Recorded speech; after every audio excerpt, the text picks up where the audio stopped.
The Dark Scrolls. In the chill of a February morning in 1466, London stirred with a nervous excitement. Within the shadow of Westminster Palace, bells tolled not for war, nor for death, but for birth. Elizabeth of York came into the world as the first daughter of King Edward IV and his queen Elizabeth Woodville. She was born into triumph, the Yorkist dynasty at last ascendant after years of brutal struggle.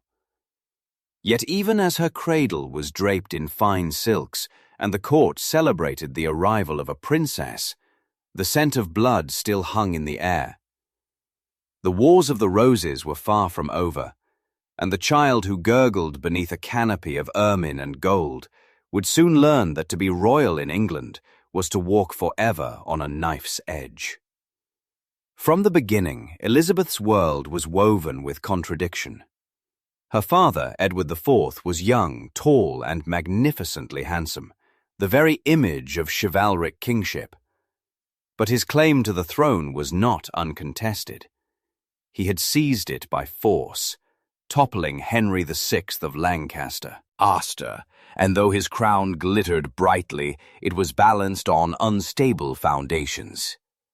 And her mother, Elizabeth Woodville, had risen from relative obscurity, the daughter of a minor knight, a widow with 2 children of her own. Their marriage had stunned the court. Many whispered that the Queen's beauty ensnared Edward like a spell, others that he had been reckless, even foolish. To Elizabeth of York, as she grew, these whispers became the background music of her childhood, admiration laced with suspicion, triumph laced with doubt. She was nurtured in palaces where banners of the White Rose of York fluttered in the wind, but outside those walls, civil war smoldered. She learned to walk beneath painted ceilings while soldiers bled in muddy fields, their armor clashing beneath banners of red and white. For the child Elizabeth, this duality, splendor within, carnage without, became a lesson as much as her tutor's Latin chants. Even in safety there was no true security. Her earliest memory, Orios was steeped in the warmth of a large royal household. She had siblings to play with, little Mary, Cecily, Edward, and later the younger princes. Their laughter filled the chambers, and the Queen, her mother, was known for her grace, dignity, and a sense of quiet power. Yet even as the children played, their futures were pawns in a far greater game. Elizabeth's life was destined to be currency. Her hand in marriage a prize for foreign princes or English lords. Her very existence a tool in the great chessboard of Europe. She did not yet understand it, but shadows of negotiation already curled around her cradle. Her father's reign seemed glorious to those who saw only the pageantry. Tournaments where Edward's towering figure thundered across the lists, banquets laden with gilded dishes, masks that dazzled noblemen and foreign envoys alike. But to Elizabeth, who watched quietly from the corners of her mother's chambers, the grandeur was pierced by moments of unease. She saw her father leave on campaigns, his armor gleaming, and return weary, eyes heavy with cares he never voiced to his children. She noticed her mother's stiff posture when letters arrived, carrying tidings of rebellion. She absorbed, with the sharp intuition of childhood, the truth that crowns were never secure, that joy was fleeting, and that power demanded sacrifice. The Wars of the Roses were never far away. As she grew into girlhood, Elizabeth was taught not only embroidery and song, but also caution. Her mother whispered of loyalty and betrayal, of friends who could become foes in a single night. Elizabeth Woodville, pragmatic and shrewd, raised her daughter not merely as a princess, but as a survivor. From her mother, Elizabeth of York inherited a kind of watchful patience, a knowledge that words were weapons and silence could save lives. And then, in 1470, the storm broke. When Elizabeth was just 4 years old, her father's throne was snatched away. The Earl of Warwick, once his greatest telly and now his fiercest enemy, betrayed him. Edward IV was forced into exile, and Henry VI of Lancaster was restored to the throne. Elizabeth's mother, heavily pregnant, fled into the sanctuary of Westminster Abbey with her daughters, Elizabeth among them. The great halls that had rung with laughter now echoed with fear. Guards prowled, rumors spread, and the princess learned what it meant to live as prey, not predator. In that sanctuary, Elizabeth saw her mother's resilience. The Queen, humiliated but unbowed, gave birth to a son, Edward, later Edward V, beneath the shadow of defeat. Elizabeth, still only a child, cradled the memory of those tense days when her family was cornered, hunted, yet refused to surrender. This lesson, that survival itself could be victory, etched itself deep into her young heart. The tide of fortune, however, shifted again. In 1471, her father returned with foreign support, reclaimed his crown, and crushed his enemies. Henry VI was dead, the Lancastrians hattered, and Edward IV once more ruled triumphant. Elizabeth emerged from sanctuary into the blinding light of victory.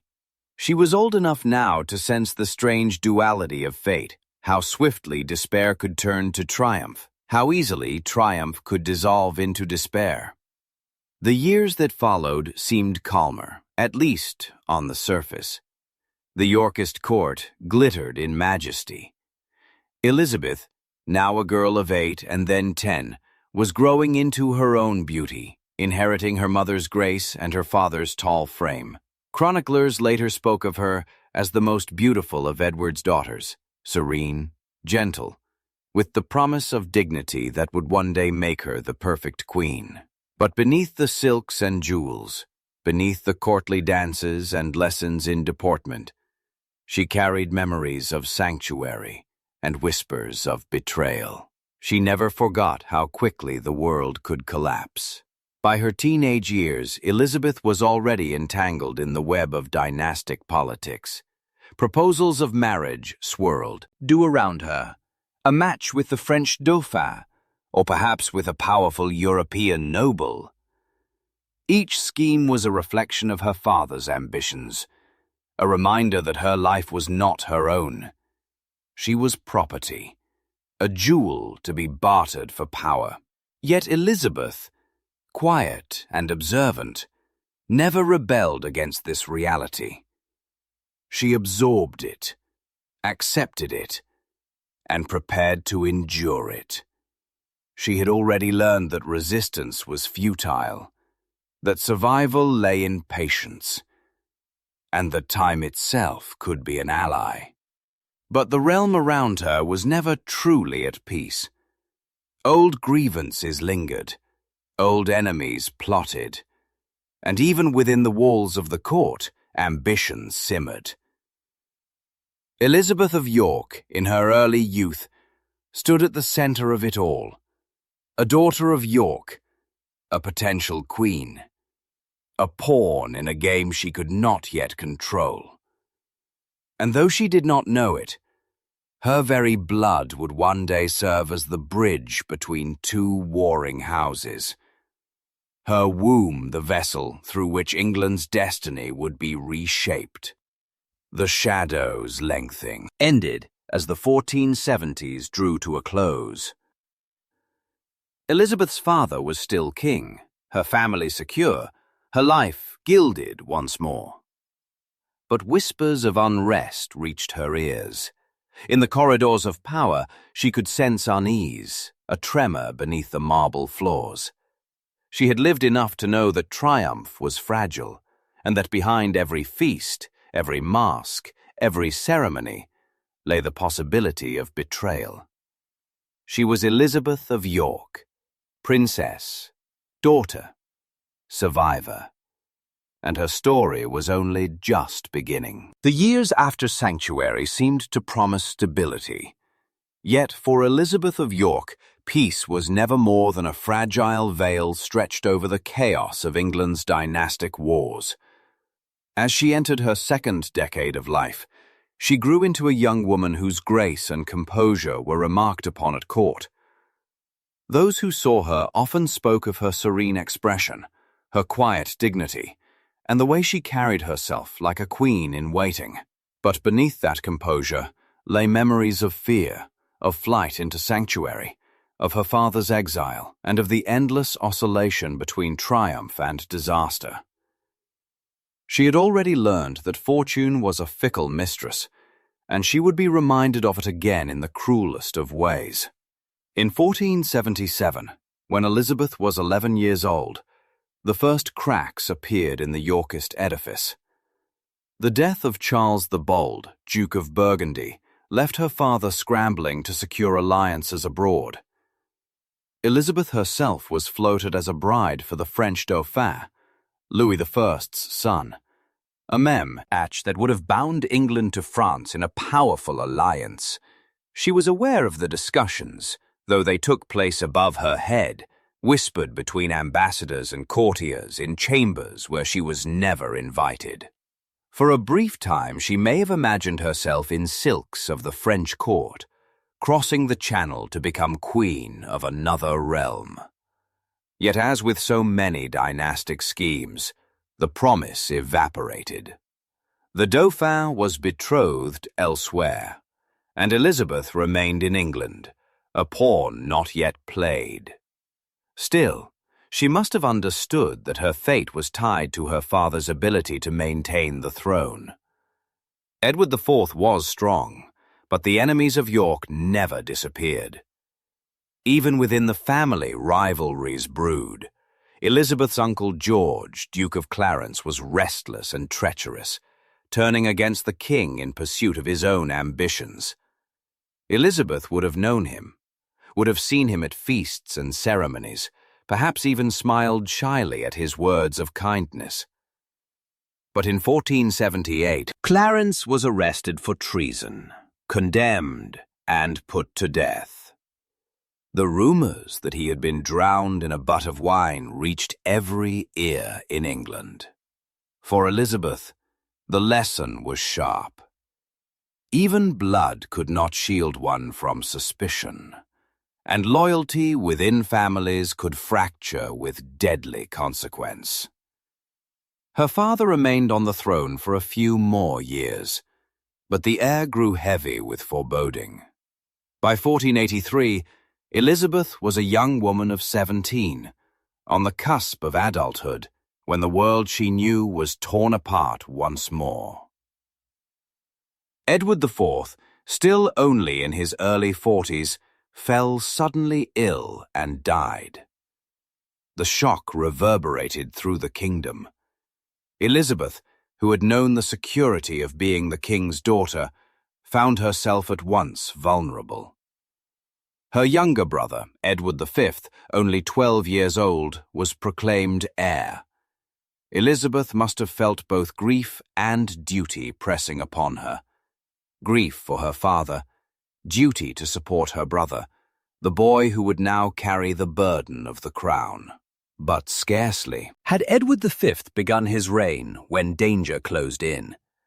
Richard, Duke of Gloucester, Elizabeth's uncle, seized custody of the boy, and his younger brother, Richard, Duke of York. At first, it seemed natural, a loyal uncle guiding two inexperienced children. But soon the tone shifted. Richard escorted his nephews to the Tower of London, officially for their protection before the coronation. The ceremony was postponed, then postponed again. Whispers ran like wildfire. Richard meant to take the crown himself. Elizabeth of York watched with dread as events spiraled. Her brothers disappeared behind the tower's grey walls. and soon after, rumours spread that they had been murdered. The princes in the Tower, as they would be called for centuries, vanished from the stage of history, leaving only a void of speculation. Elizabeth never saw them again. Whether she believed in their deaths at once, or clung to some faint hope that they still lived, is unknown. But the wound was permanent. She had lost not only two beloved brothers, but also the last fragile defense of her family's claim. Richard of Gloucester crowned himself Richard III in June of 1483. Elizabeth, her sisters, and her mother were left in a perilous position.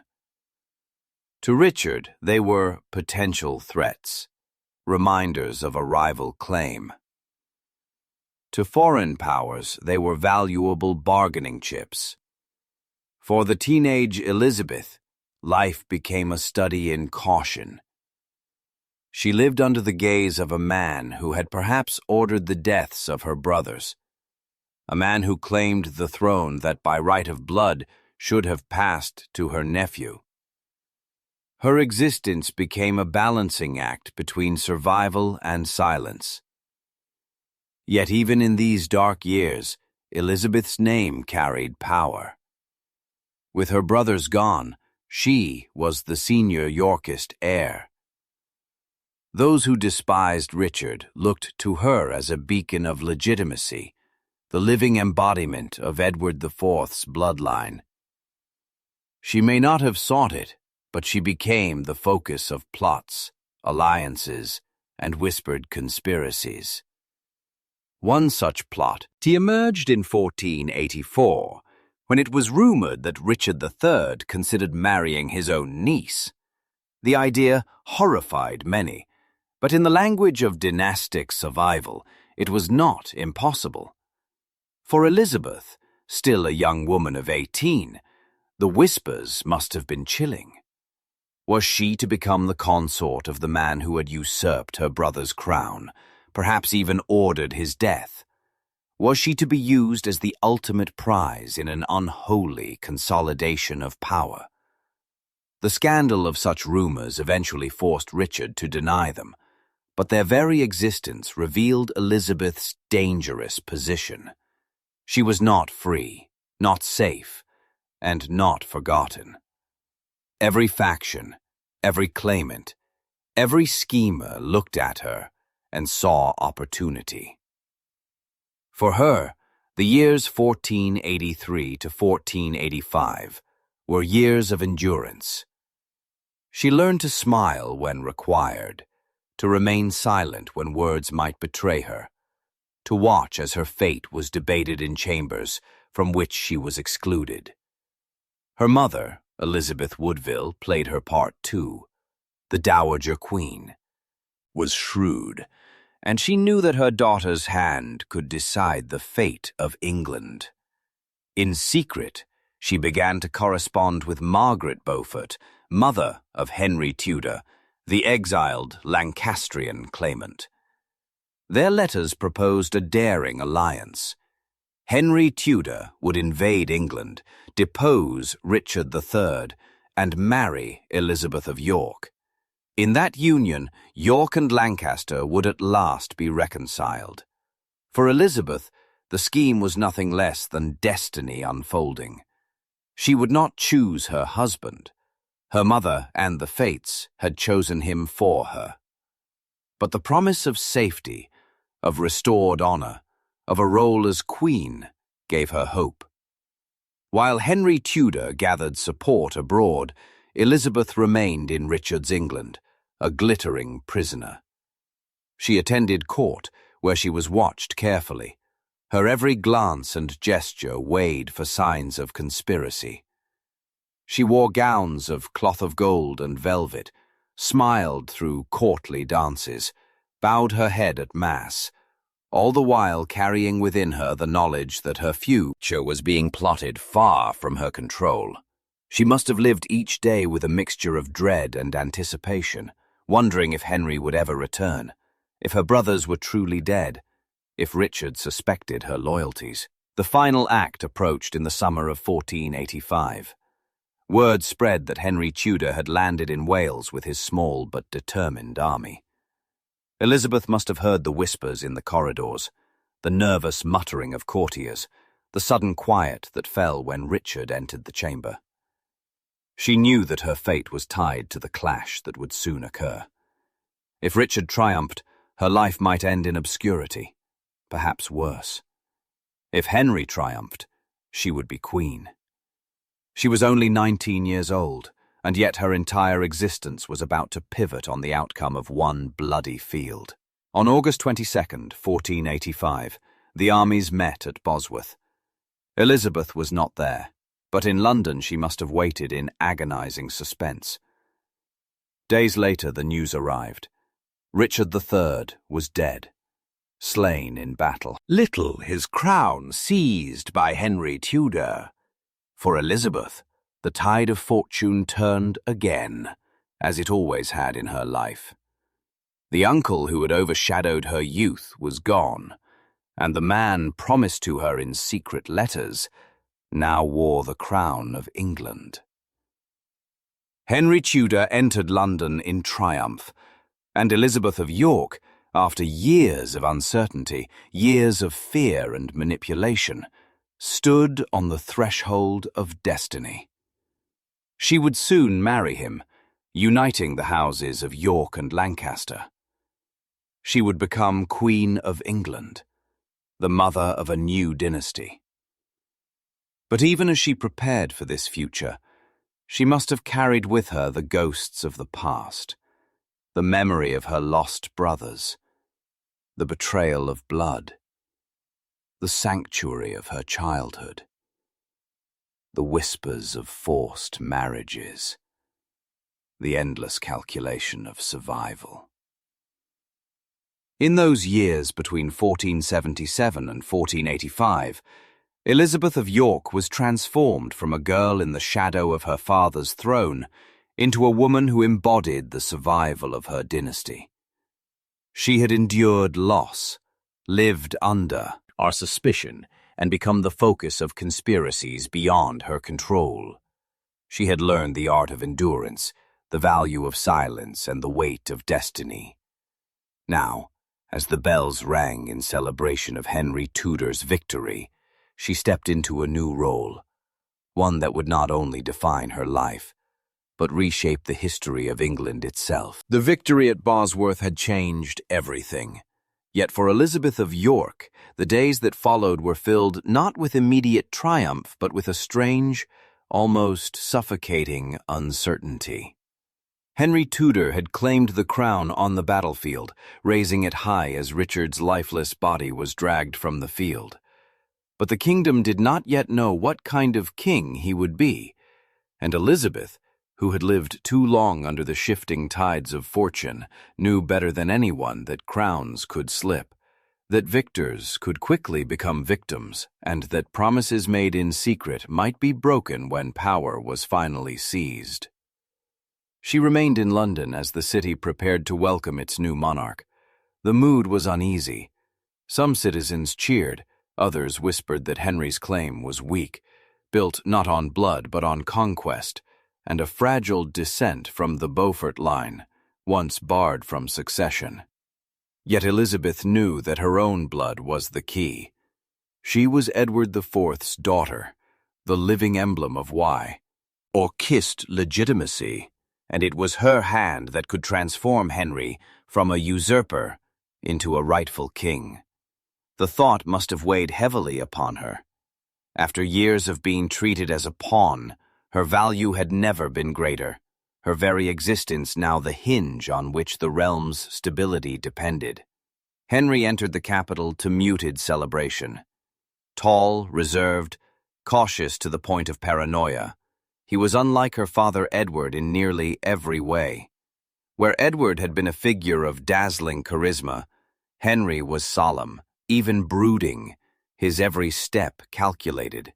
Yet he carried himself with the authority of one who believed destiny had chosen him, and perhaps that alone gave him strength. Elizabeth saw him from a distance at first, this man who would be her husband, this stranger whose claim to her had been negotiated long before they ever looked into each other's eyes. She may have wondered what kind of king he would be, and, more intimately, what kind of husband. The marriage was not immediate. E8. Henry, cautious as ever, delayed, ensuring that Parliament confirmed his reign in his own right before uniting with Elizabeth. It was a political calculation. He wished it to be clear that his crown did not come through her, that he was king by right of conquest and not merely by marriage. Elizabeth, patient and dignified, endured the delay in silence. But she must have felt the sting, knowing that even now her worth was weighed on scales of politics and strategy. Still, she waited, as she always had, for fate to play its hand.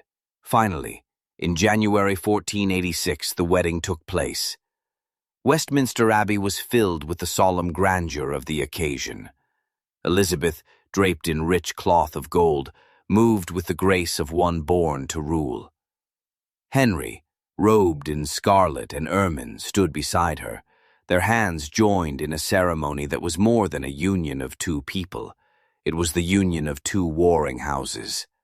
Lancaster and York, red rose and white, were bound together at last. As the priests intoned the vows, the crowd must have felt that centuries of bloodshed were being soothed, if not erased, in that single moment. Elizabeth herself, though calm, surely carried in her heart the weight of all she had endured: the loss of her father, the disappearance of her brothers, the shadow of Richard III. Now, in this marriage, she was no longer merely a pawn. She was the queen who would reconcile England. The months that followed were filled with cautious optimism. Henry was determined to secure his throne, and Elizabeth played her part with dignity. She moved into the royal household not as a political hostage, as she had feared under Richard, but as the consort of a king. Her presence softened Henry's image among former Yorkists, for through her veins ran the blood of Edward IV, and through her womb would flow the future of the dynasty. Already whispers of hope spread. If the couple bore a son, the crown would rest on a foundation of both conquest and legitimacy.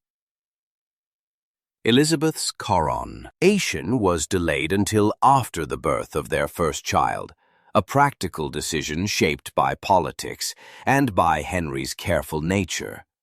Yet even without the crown upon her head, she carried herself as queen. She presided over court with a gentle authority, her serene presence winning affection in a way Henry himself, with his austere demeanor, often struggled to achieve. People called her Good Queen Elizabeth, a title not of grandeur but of warmth, a reflection of the comfort she brought to a people weary of endless conflict. In September of 1486, Elizabeth gave birth to a son at Winchester. He was named Arthur, in deliberate homage to the legendary King Arthur, a symbol of national unity and destiny. For Elizabeth, the moment was one of triumph and relief. After years of watching her brothers vanish and her family fall into ruin, she held in her arms the living promise of renewal. The child was healthy, Henry was jubilant, and the court rejoiced. The Tudor Dynasty had begun in earnest, secured not by swords, but by Elizabeth's body, her bloodline bridging the rift that had torn England apart.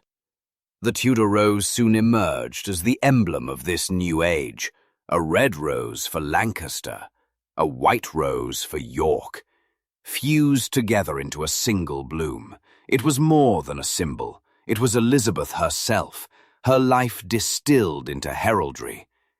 She embodied the union of the roses, her marriage and motherhood transforming centuries of conflict into the fragile possibility of peace. Every tapestry, every coin, Every carving that bore the Tudor rose was, in essence, a tribute to her role as the living bond between two rival dynasties. Yet peace was never absolute. Plots and pretenders rose against Henry, and Elizabeth knew once again the chill of uncertainty. In 1487, a boy named Lambert Simnel claimed to be her cousin, the Earl of Warwick, and raised rebellion in his name. The threat was crushed, but it reminded Elizabeth that her family's blood still made her dangerous to those who sought to manipulate it. She understood, perhaps better than Henry, that the ghosts of the past could never be fully laid to rest. Every child of York, every whisper of survival could spark another uprising. Her own existence was proof of that power.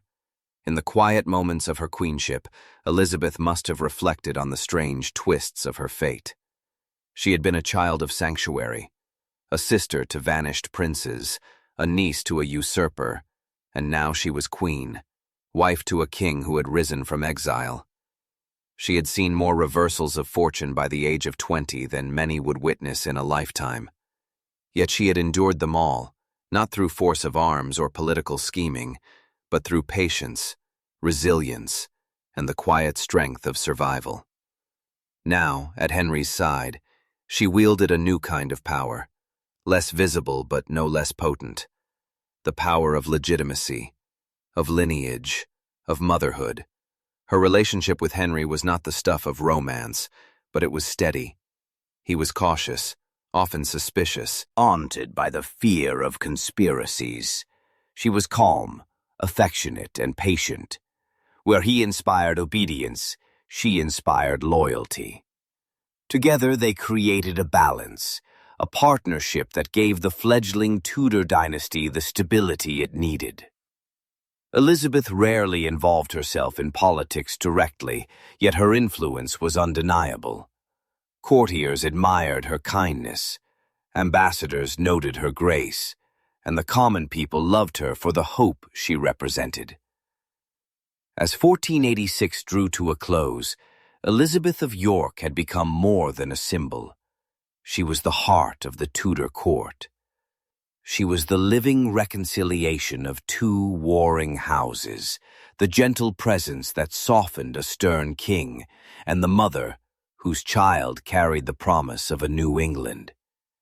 Yet even as she cradled her infant son and looked toward a future of stability, she could not forget the lessons of her youth.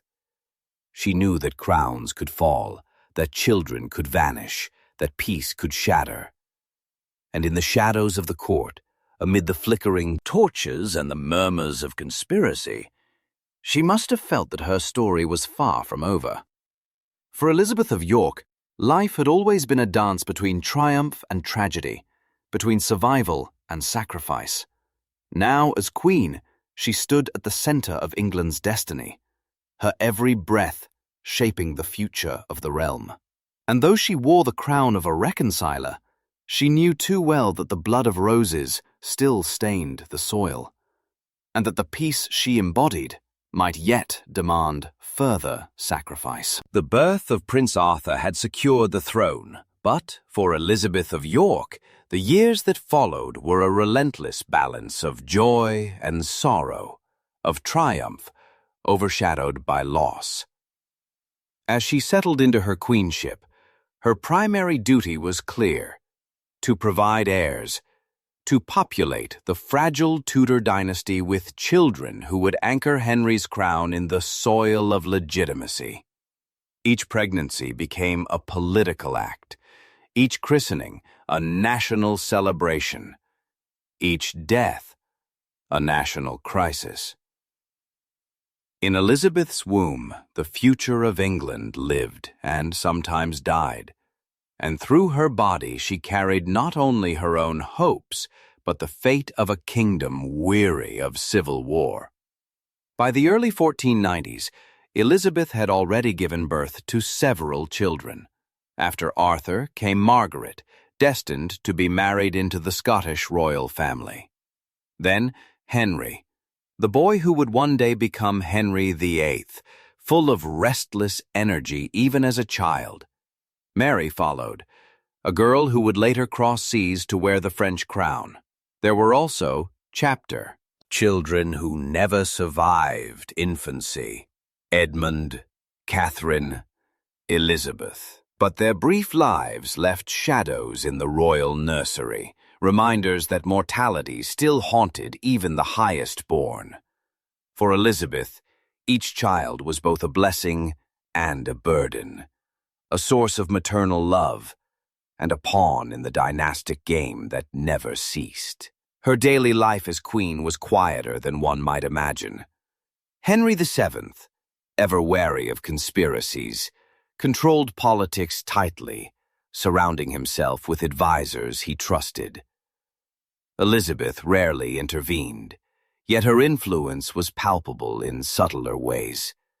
She was the gentle counterpoint to Henry's severity, her warmth and kindness softening the hard edges of his rule. Ambassadors noted how her presence calmed the court, how she could soothe tensions with a smile or a word, how her popularity among the people balanced her husband's suspicion. In her, the kingdom saw continuity with Edward IV's glamorous court, a golden thread connecting past and present. Elizabeth's chambers were filled with the bustle of children. She was a devoted mother, and although royal children were often raised by nurses and tutors, she kept them close, involving herself in their education and welfare.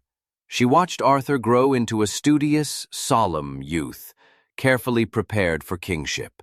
She saw young Henry develop into a vigorous, intelligent boy, his bright eyes already hinting at the forceful personality that would one day dominate the stage of history.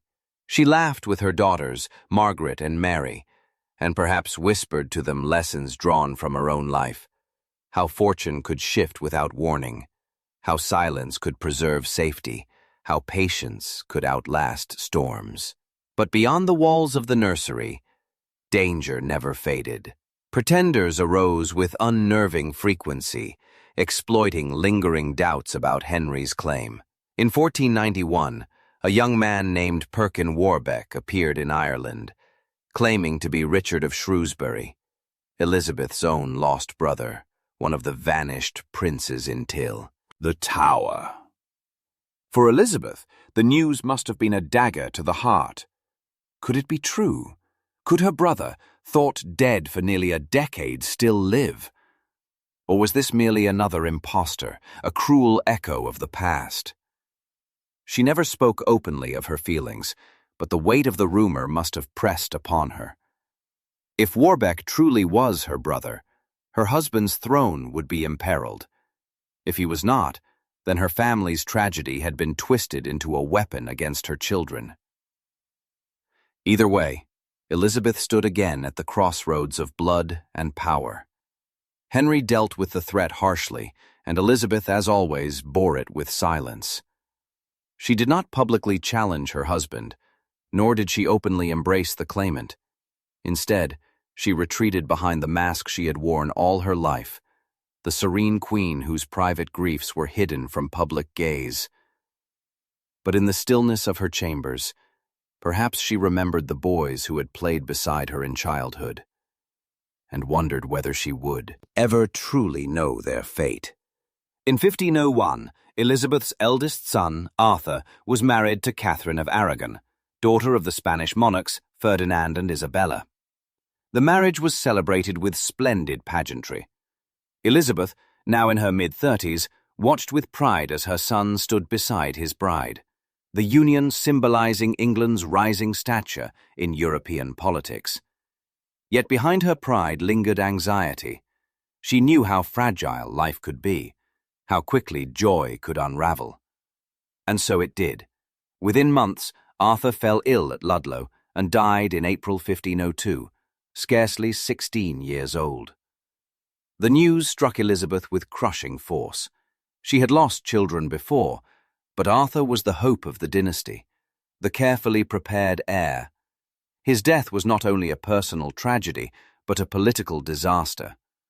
Chroniclers tell us that when the messenger brought the news, Elizabeth wept bitterly, retreating to her chamber. Henry, too, was devastated, and for once, husband and wife grieved together. United is in sorrow rather than politics. In that moment of loss, Elizabeth showed the resilience she had carried since childhood. She comforted Henry, reminding him that they were still young enough to have more children, that their surviving son Henry could now be groomed for the throne. Her words, spoken through tears, were not only those of a wife but of a queen, determined to hold her family and her dynasty together. After Arthur's death, young Prince Henry, just 10 years old, became heir apparent. Elizabeth turned her attention to him, ensuring his education and development. She may have recognized in him qualities unlike his solemn brother: energy, ambition, a thirst for grandeur. Where Arthur had been dutiful, Henry was exuberant. Where Arthur had been careful, Henry was bold. Elizabeth, who had lived through the disasters of reckless ambition, must have hoped that her younger son would temper his vigor with wisdom. Yet she could not have foreseen the tempestuous reign that lay ahead of him. The later years of Elizabeth's life were marked by both hope and weariness. She continued to bear children, though several were lost in infancy, deepening the shadows of grief that never seemed to lift. She watched her daughters grow, her son Henry flourish, and yet she carried within her the knowledge that joy was fleeting. The lessons of her youth, loss, betrayal, survival, were never far away. Even in her moments of happiness, she must have felt the fragility of it all. Elizabeth remained popular among the people, who saw in her a queen of compassion and grace. She interceded on behalf of petitioners, gave alms generously, and cultivated an image of gentle majesty. Unlike Henry, who inspired fear and obedience, Elizabeth inspired love. She was, in many ways, the true heart of the Tudor court, her presence a reassurance that stability might yet endure. And yet she was never allowed to forget that her worth was tied to her ability to produce heirs, that her body was a battlefield, as surely as Bosworth had been. In 1502, after Arthur's death, Elizabeth became pregnant again. Hope flickered anew. Perhaps another son would secure the dynasty. Perhaps the wound of loss could be healed. But the child, a daughter, was stillborn in February 1503. Elizabeth herself fell gravely ill in the aftermath. Weakened by childbirth and grief, she lingered only days before succumbing. She was just 37 years old. Her death shattered Henry VII. The king, usually so controlled, was plunged into mourning. He shut himself away, refusing comfort, weeping openly for the woman who had been his partner in building the dynasty. He never remarried, a rare choice for a king in need of heirs, a testament to the bond he had shared with Elizabeth.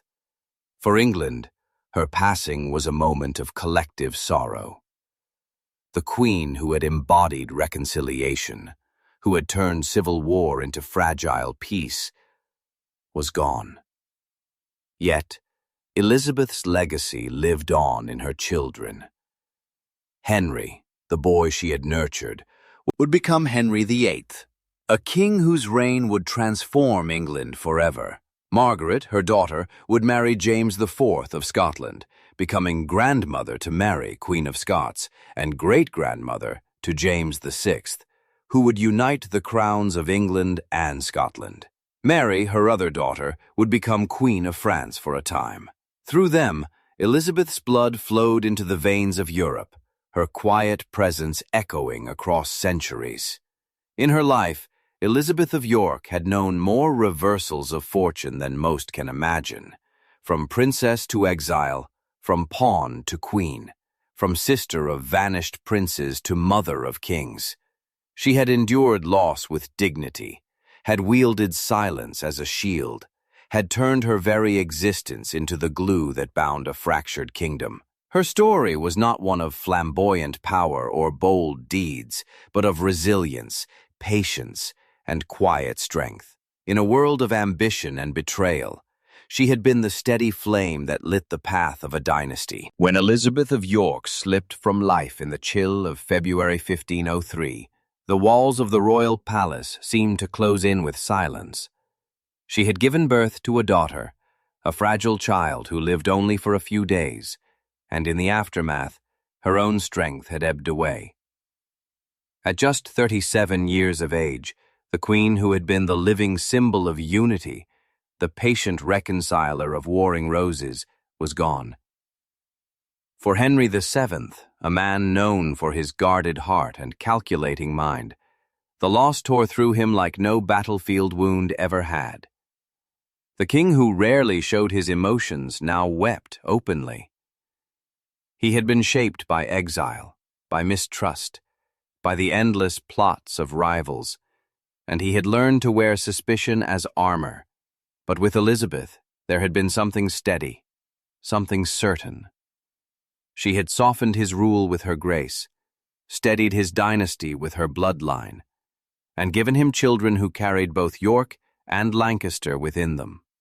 Without her, Henry seemed suddenly smaller, diminished. He shut himself away, refusing to see courtiers, refusing to speak of governance. He did not remarry, though political advantage urged him to seek another alliance. In that refusal lay a truth rarely acknowledged, that in Elizabeth, Henry had found not just a partner for politics, but a partner in life. Her death cast a shadow across the Tudor court. The people mourned her deeply. Unlike many monarchs and consorts who inspired awe or fear, Elizabeth had inspired love. She was remembered for her kindness, her gentleness, her willingness to listen. Petitions that reached her were not ignored. Alms distributed in her name fed the poor. She was not a queen who thundered commands or plotted policies, but her absence revealed how deeply her quiet influence had shaped the realm. The funeral procession was heavy with symbolism. Her body was borne through London, the streets lined with mourners, the white rose of York entwined with the red of Lancaster in every banner and garland. At Westminster Abbey, she was laid to rest, her effigy serene, her hands clasped in eternal prayer. Beside her lay the promise that one day Henry himself would join her. In that tomb, the two bloodlines that had fought for generations finally rested side by side, sealed in stone, as they had been sealed in life. Yet Elizabeth's story did not end with her burial. In truth, her legacy had only just begun. Through her children and their children, her blood would ripple outward, shaping not only the fate of England, but the destiny of nations. Her eldest surviving son, Henry, inherited the crown in 1509 as Henry VIII. Elizabeth had known him as a vibrant, energetic boy, more inclined to sport and music than to the solemn duties of kingship. She could not have foreseen the tumult he would unleash, the break with Rome, the dissolution of monasteries, the 6 marriages, the creation of a new English church. Yet in all his grandeur and turbulence, Henry carried the imprint of his mother. His claim to the throne rested not merely on his father's conquest, but on Elizabeth's bloodline. Without her, his legitimacy would have been questioned at every turn. Every time Henry VIII invoked his right to rule, he was invoking Elizabeth of York, the woman who had united the roses within him. Her daughter, Margaret, married to James IV of Scotland, carried Elizabeth's legacy north of the border. That marriage, arranged for politics, became the seed of a union that would one day reshape Britain. Through Margaret's line came Mary, Queen of Scots, and through her grandson, James VI, who ascended the English throne in 1603, the crowns of England and Scotland were joined. Elizabeth of York, who had once watched her brothers vanish and her family crumble, had in death become the ancestress of a line that united kingdoms. Her younger daughter, Mary, spirited and charming, briefly became Queen of France, marrying Louis XII. Though widowed quickly, she returned to England and married Charles Brandon, Duke of Suffolk. From that union descended lines of English nobility that would ripple through centuries. Again, Elizabeth's blood extended beyond her lifetime, weaving itself into the fabric of Europe's ruling houses. Even her short-lived children left echoes.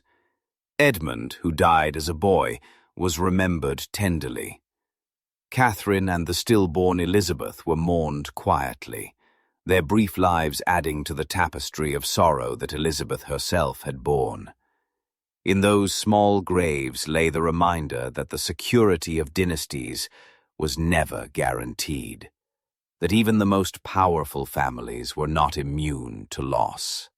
Elizabeth's role in history has sometimes been overshadowed by her more flamboyant descendants.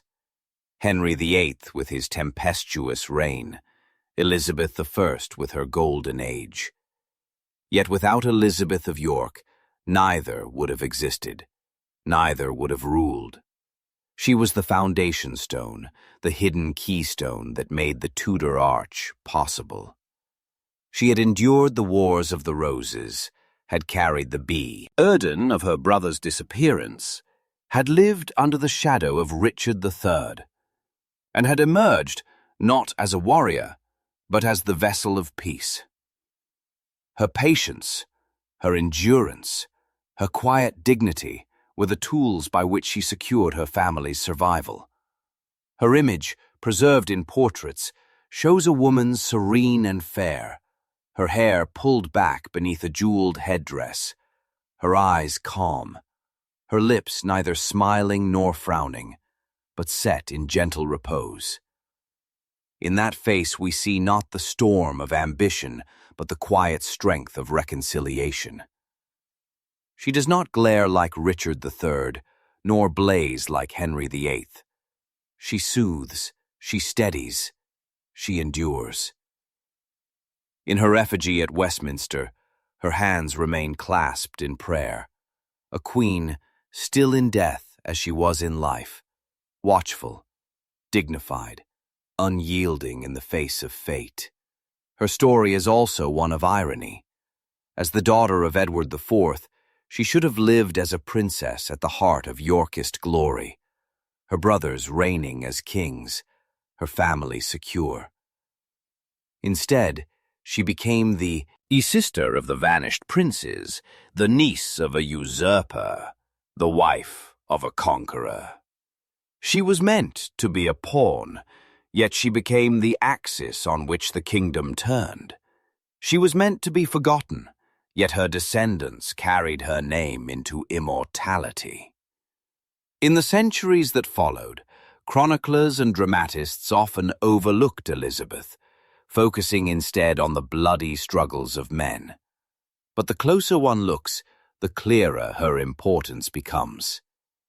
Every Tudor monarch, Henry VIII, Edward VI, Mary I, Elizabeth I, was her child or grandchild. Every claim to legitimacy rested upon her union of York and Lancaster. Even beyond the Tudors, into the Stuart dynasty and eventually the Hanoverians, her blood flowed on. Until today, it runs in the veins of the modern British monarchy. Queen Elizabeth II, King Charles III, both trace their ancestry back to Elizabeth of York, the woman whose marriage healed a nation. And yet, for all her centrality, there remains about Elizabeth a veil of mystery. We know little of her private thoughts, few of her words survive, and her life was recorded largely through the deeds of others. Perhaps that is fitting. Her power lay not in proclamations or conquests, but in endurance, in presence, in the silent strength of a woman who bore the weight of history without complaint. She was the rose at the heart of the Tudor emblem. Not the red of Lancaster, not the white of York, but the quiet union of both. Henry VII, in his final years, grew ever more withdrawn, his grief for Elizabeth never fully healed. When he died in 1509, he was laid beside her in Westminster Abbey, their tomb a monument to the dynasty they had created. Upon it, carved roses bloom in stone, forever entwined, forever recalling the union they forged. Visitors who walk through the abbey today, past the resting places of kings and poets, still pause at the tomb of Henry and Elizabeth. There, in the stillness, the story of England's rebirth after civil war lies written not in chronicles, but in marble and silence. Elizabeth of York's life was not loud, not filled with victories trumpeted across battlefields. It was quiet, patient, and often overshadowed. But in that quiet lay her greatness. She endured when others fell, reconciled when others divided, and through her children ensured that the crown of England passed into an age of renewal. Her story is one of resilience in the face of chaos, of dignity in the shadow of betrayal, of love and loss entwined with the destiny of a nation. Even now, 5 centuries later, her legacy lingers. Every time the Tudor rose is carved on a monument or embroidered on a robe, it is her presence that is evoked. Every mention of Henry VIII, Elizabeth I, Mary, Queen of Scots, or James VI, carries within it the echo of Elizabeth of York. She was the queen who united Lancaster and York, the mother of the Tudor Dynasty, the hidden bloodline whose endurance reshaped history. And so, her story ends not in silence but in continuity, not in tragedy but in legacy. Elizabeth of York, who began as a child surrounded by the storms of the Wars of the Roses, who suffered the loss of brothers and the shadow of usurpers, who became the bride of a conqueror and the mother of a dynasty, lives on in every crown that rests upon the head of England's monarchs. She is the rose that endures, blooming quietly at the heart of history. A queen, not of conquest, but of reconciliation, whose blood still flows in the veins of kings. Thanks for watching. Subscribe for more.